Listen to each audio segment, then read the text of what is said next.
Box 13, with the star of Paramount Pictures, Alan Ladd, as Dan Holliday.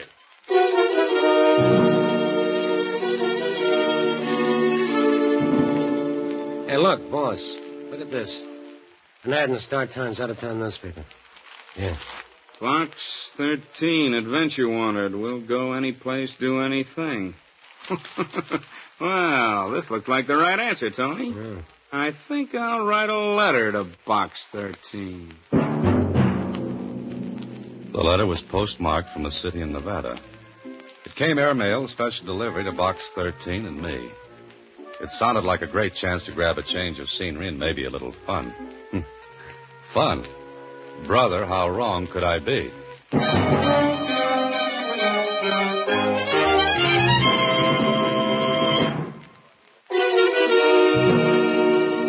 And now, back to Box 13 and Dan Holliday's newest adventure, Triple Cross. Just run an advertisement in the Star Times, one that reads, Adventure Wanted, will go any place, do anything, and see what you get. A lot of them can be interesting, like the one I listened to Susie read. The one that came airmail, special delivery from Nevada. Enclosed is enough money to buy you a plane ticket to Los Meros. You want adventure? All right.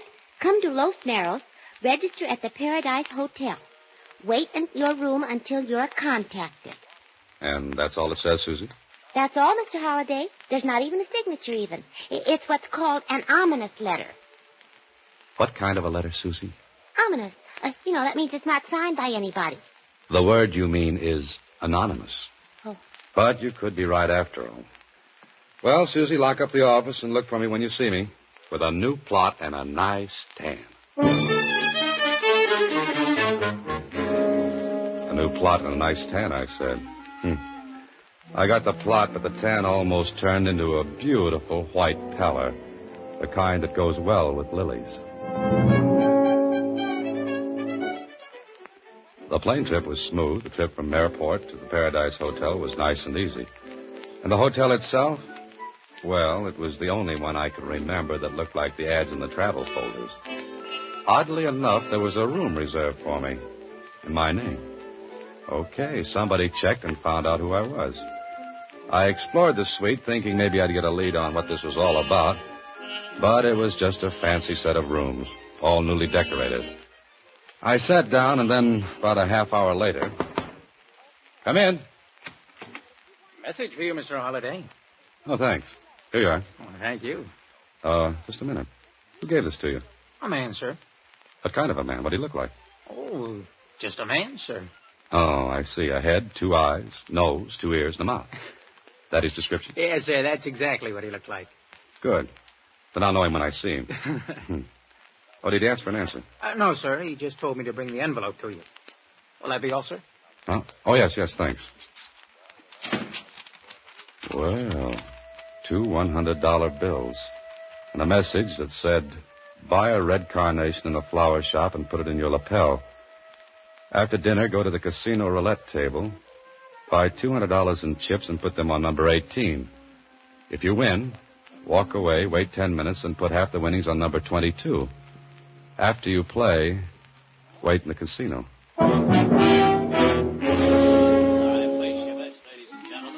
So, with the carnation in my lapel, I had bought $200 in chips and walked to the roulette table. There weren't many players. It was a little too early for the big crowd. So I waited a minute and watched the play. Took a look at the croupier, but I might as well have been in Timbuktu. He didn't give me a tumble. Okay, the best way to see what was going to happen was to see. I shoved the whole 200 on number 18. One or two of the other players placed bets, and then... No more bets, please. No more bets. Number 18, red and even. Your chips, sir. The croupier shoved the winnings across to me. I watched his face. If he had any expression, it was on the soles of his shoes. Well, maybe $7,000 win was common around here. I left the table, sat down, and did a little problem in arithmetic, which figured out to be $126,000. That's what I'd have if number 22 came up. And, brother, it looked from where I sat as though it would. The 10 minutes went by, and I walked back to the table. Waited until the wheel stopped. Number 16, red and even. Place your bets, please, ladies and gentlemen. Slowly, I shoved 3,500 in chips to number 22. This time, the others around the wheel did look. 3,500 to 35 to 1. Then the wheel began to slow up. No more bets, ladies and gentlemen. No more bets, please. That croupier was as cold as the floor of a mausoleum. Somebody dropped a pin, and I heard it hit the floor. The white ball clicked, clicked, clicked its way until... Number 22, black and even. Your chip, sir.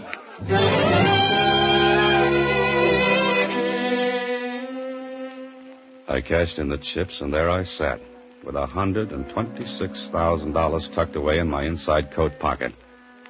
Somebody had that wheel fixed for a killing. I began to wish I was back in my office. I didn't like it. A crooked play. Why? Who? I made up my mind to go to the owner of the place and wash my hands of the whole thing when... Oh, there you are, Mr. Holliday. I've been looking for you. I have a message for you. Yeah? Well, it's verbal this time, Mr. Holliday. Oh, what is it? You're to go into the bar and wait. Is that all? Yes, sir. The same man gave you this message? Yes, sir. Did he still have a head, 2 eyes, a nose, and 2 ears? Yes, sir. All right, here you are, kid. Oh, thank you. You know, if this keeps up much longer, you'll be able to retire on my tips alone. Thank you, Mr. Holliday. Will that be all? How much did this character give you to forget what he looked like? Oh, nothing, sir. Nothing at all. And a smart boy like you should have taken a good look the second time. Huh? Especially since I asked about him after the first message.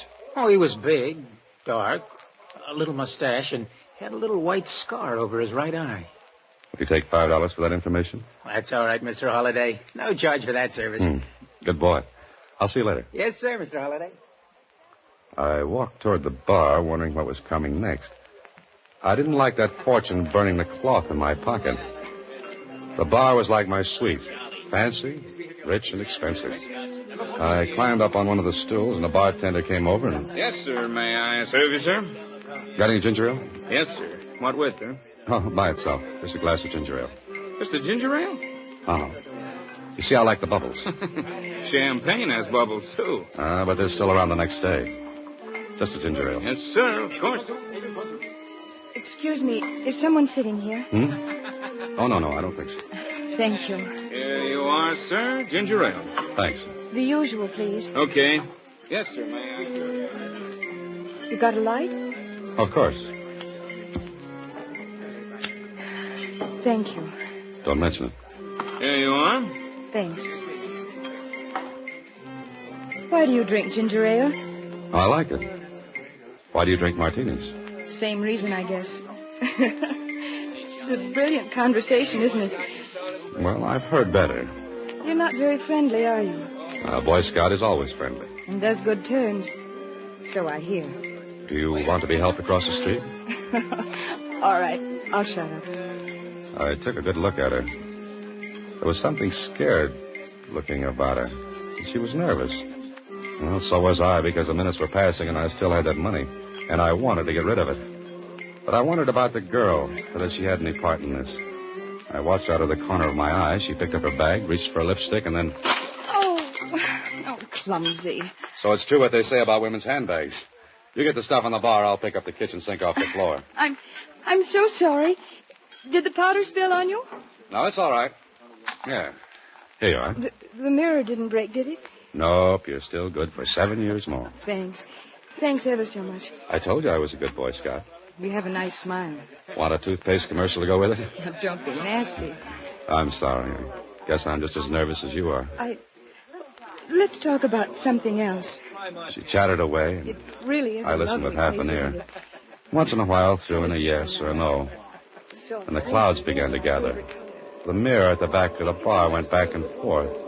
The people got bigger and shrank to midgets. Somebody drove a plane through my head. It buzzed around and made a bad landing on my brain.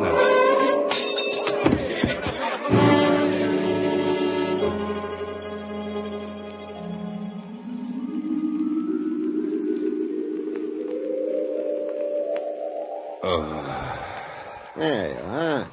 Feeling better now? Oh, You'll be all right. Just lie there. Take it easy. sure, Hey, I'm in my room. Of course. We brought you here. We? I'm the hotel physician, Mr. Holliday. Oh, what happened? And just a fainting spell. Nothing serious. Fainting spell? What are you talking about? Fainting spells. Your wife told me you get them. My what told you what? No. Just lie back.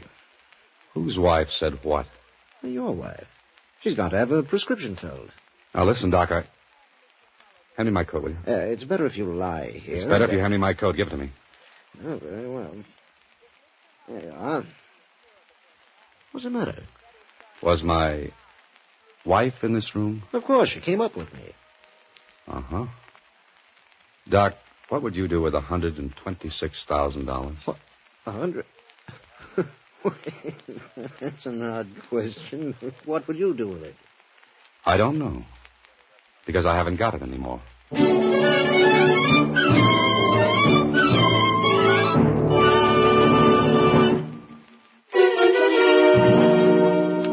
Now, back to Triple Cross, another Box 13 adventure with Alan Ladd as Dan Holliday. So there I was, $126,000 in the red. If it was meant to be taken from me, then somebody was working it the hard way. Sure, the girl slipped something in my ginger ale when I picked up the stuff that fell out of her handbag. She took the money. All right, I wanted no more of it. I was going to head for the nearest exit, running, not walking, when... Come in. You Holliday? Yeah. Do I know you? Call me Tony. I'm the guy who wrote the Box 13. Oh. All right, goodbye, Tony. Sit down. What's the idea? Funny, I was going to ask you that. We're playing 20 questions. Let's skip the other 18, Tony. I got a big one left. Where's the dough? You tell me. Give it to me. Well, I didn't like him. I didn't like the gun he was playing with either. And I didn't like the little white scar over his right eye or the little black mustache. I was willing right then and there to cross him off my friendship list. But I told him what happened. It's a great story. Ain't heard one like it since I read fairy tales. Well, I don't care if you believe it or not. You got no regard for your health, Holliday. Look, Tony, I'm leaving this place You'll now. be too heavy to carry out if you take one more step. That's better. Now, what kind of a frame is this? Once more, you tell me. I played a crooked wheel downstairs. I don't like that. You got adventure, didn't you? I don't want anything that's crooked. Look who's talking. Who was the girl? Believe it or not, I never saw her before. What did she look like? I don't know. Yeah. Ever try to take a good look at anyone in that bar downstairs? It's too dark to even see a lighted match. You're smart, Holliday. The game with the girl is neat. Awful neat. You get the dough, play doggo. Act like the girl slipped you Mickey. Later she turns up with the dough and you two split. Now talk sense, Tony. I didn't know why I came to Los Morris in the first place. I didn't know how I was going to get that money. How would I have time to dream up that frame with a girl? Yeah. Yeah, I never thought of that. Okay, Holliday, maybe you're telling it straight. Okay. Now can I go? No. You get that money back first, then you can go. I don't think I'll stay for the ninth inning, Tony. The game has not started yet, but you get that dough. How? That's your problem, but get it. Look, Tony, I'm backing out of this. You know I can go to the sheriff. Oh, no, you won't. Because there'll be a tail on you from now on out. One move like you're going to the law. Understand? Okay. Okay, I get it. And there'll be somebody in this room to see that you don't use the phone. You'll be covered like a pool table, Holliday. What if I can't find the girl? But if I can't get the money back? The boss will be awful mad. And? There are worse places than Los Morros to spend a lifetime. If you live. Ever have one of those dreams in which you try to run away from something and can't? Well, this one, with my eyes wide open, was really something. Tony and I went downstairs. Two other characters detached themselves from chairs when Tony nodded at them. Brother, I was covered. It looked hopeless. With Tony not far behind, I asked the doctor if he'd ever seen the girl who said she was my wife. Well, there was no dice there. Then I remembered something. I told Tony I was going back into the bar. Bar? What for? Now, look, Tony. Let me do it my way. I'm the one that's on the spot, so let me play it the way I want. Okay. I'll watch. And don't try for a quick steal, because the boys outside know what to look for. Go ahead. Thanks. What would I do without you, Tony? I don't know.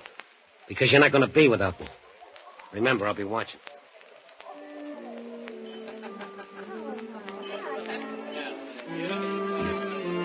Yes, sir. May I serve you?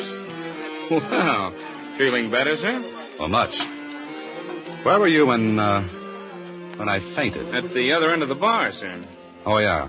So you were. It wasn't our ginger ale, sir. No, it wasn't. I just have a loose head, and when I shake it, it comes off. May I serve you something, sir? Yes. An answer to a question. Well, what's that, sir? Who was the girl who sat down next to me? I don't know, sir.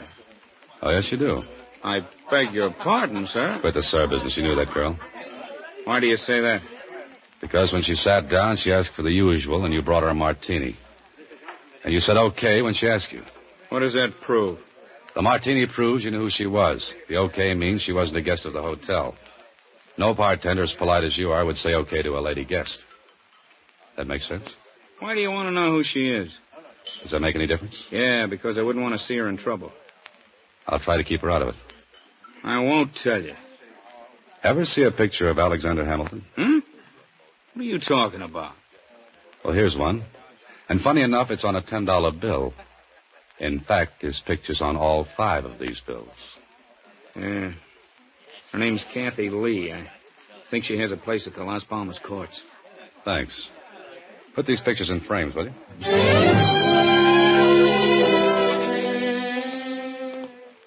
I found the Las Palmas courts. And, of course, Tony behind me all the way.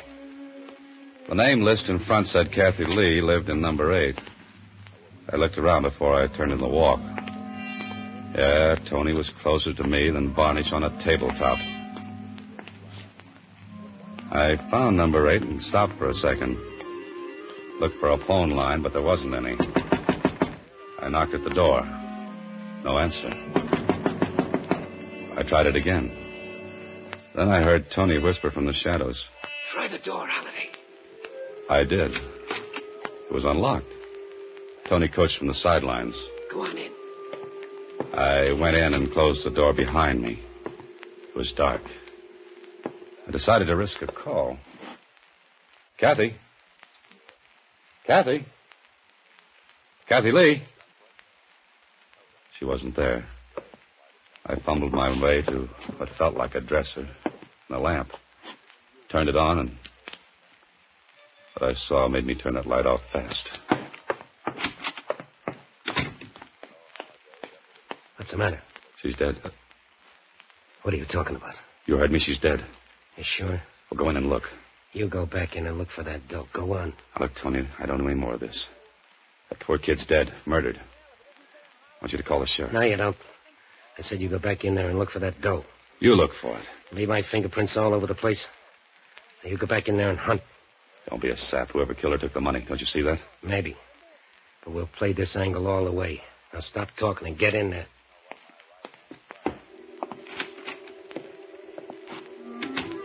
I hated to turn on that light, but I had to. I didn't look at her. I looked through the room.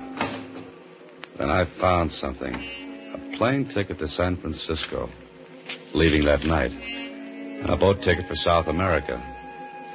They were in an envelope, but the information on the envelope said there would be 2 reservations. I put it back where I found it because I didn't want Tony to find it on me. And there was something else. A locket with a man's picture in it. I took it off his chain and shoved it in my pocket, and I left. Well, Holiday? It's not there. I told you it wouldn't be. Stand still. Back toward me. A frisk, Tony? You don't trust me, do you? Shut up. No, I told you. Who killed her? Find that out, and you'll know where the money went. Come on. What's so funny? Holiday, right now I wouldn't want to be in your shoes. Tony was right. People at the casino saw me win that money, and somebody must have seen the girl with me. Then I got the Mickey. The money was taken, the girl killed. Who did it? Me, Dan Holiday. Because the girl clipped me for the money. Well, this was a beautiful frame. Any art gallery in the country would be proud to hang it. But I knew something Tony didn't. The plane and boat tickets. 2 seats. One for Kathy and her murderer. Somebody who left her tickets in her bungalow to make it look as though she was in on the $100,000 job by herself. Sure. Now her killer was taking a plane. In 1 hour. In a boat to South America. I could have told Tony, but I wanted to wrap it up myself. Besides, I wanted to get the whole thing to the law. On the way back to the hotel, I figured something out for myself. But I'd have to see the boss of the casino, and I thought I knew how to do that without Tony tagging along. The casino was full. I stopped. Tony stopped. What's the idea? What now? I've got to think. Up to your room. No. You want to get hurt? Sure, go ahead. Shoot me. Now. In front of all these people. You know, Tony, you wouldn't get 10 feet. Smart, ain't you? Okay, what's now? I'm going to play blackjack. What? Want to watch? I sat at the blackjack table. I had as much interest in the game as Aunt Mamie back in Iowa, who never saw a deck of cards in her life. But I had an idea, and I played it for all it was worth. Look, dealer, Yes? I didn't like that last deal. I beg your pardon, sir. I said I didn't like that last deal.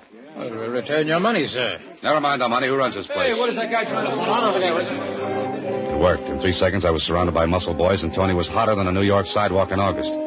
But he couldn't touch me. A minute later, I sat across the table from the owner of the casino. I told him what happened, and when I finished, he stared at me and said, You're trying to tell me somebody let you win that money on my wheel? I am? You're crazy. The wheel's straight. But you know I won that money. Sure I do. Any time $100,000 slides across, I know it. But this time it was fixed. The croupier was tipped I was to win. Wait a minute. Marty, send Frankie up here right away. Huh? Oh. Okay, forget it. What's the matter? Frankie, the croupier, went off duty just after you won. He's not back yet. And he won't come back. Now, somebody planned to take the house this evening for that money. Somebody who couldn't risk getting it himself. So I'm the logical one. No one knows me here. I'd look like just another player. Later, Mr. Fix-It plans to pick up the money and beat it. Who? Someone besides yourself who could get to the croupier and bribe him to fix the wheel. Got any ideas? Yeah. One. My partner. Well, that's it, then. It's got to be. But the girl, she doped you. That was a hard way to get the money from you. Listen, I've got an idea, but I'm a little cramped for room. Some of your partner's boys, particularly a guy named Tony, are glued to me. Get some of your boys to shake them off, and I'll bring that money back to you. How do you know where it is? I know. Okay, Holiday. Remember, fast play, and I'll find you if it takes the rest of my life. It's a deal. Now, how about the boys? They won't follow you. Marty, that guy will leave my office. Some mugs are tailing him. Stop him. Got it? Good. All right, Holiday. You're on first base. Go ahead.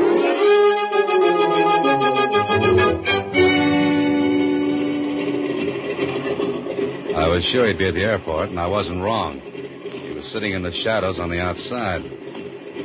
I walked over to him, and he looked up. Holiday, I thought you would be... Thought I'd be framed, huh, Frankie? What are you doing here? I've got a message from Kathy Lee. Kathy. She's... You ought to know you killed her. You're crazy. Not only that, you've got $126,000 in that bag. $126,000 that looked like easy money. Shut up. That money doesn't mean a thing. It's the girl who counts, the girl who was willing to do what you told her to do. The girl you triple-crossed and killed after you double-crossed your boss who bribed you to fix the wheel. It's too bad you're so smart, Holiday. It's too bad you led with that right, Frankie. Somebody call the police to come and clean this up.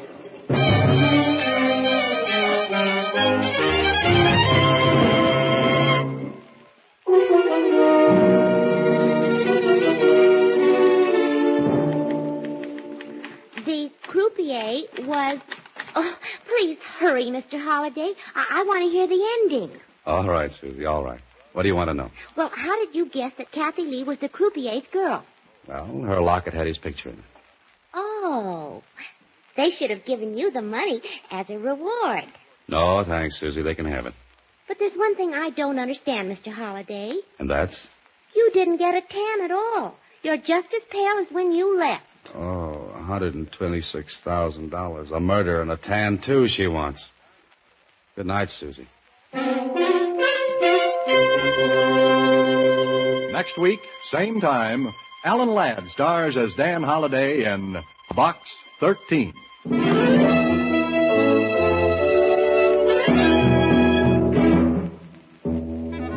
Alan Ladd appears through the courtesy of Paramount Pictures. Watch for him in his new picture, Saigon. Box 13 is directed by Richard Sandville, with original story by Russell Hughes, and original music composed and conducted by Rudy Schrader. The part of Susie is played by Sylvia Pickard. Production supervision is by Vern Karstensen. This is a Mayfair production.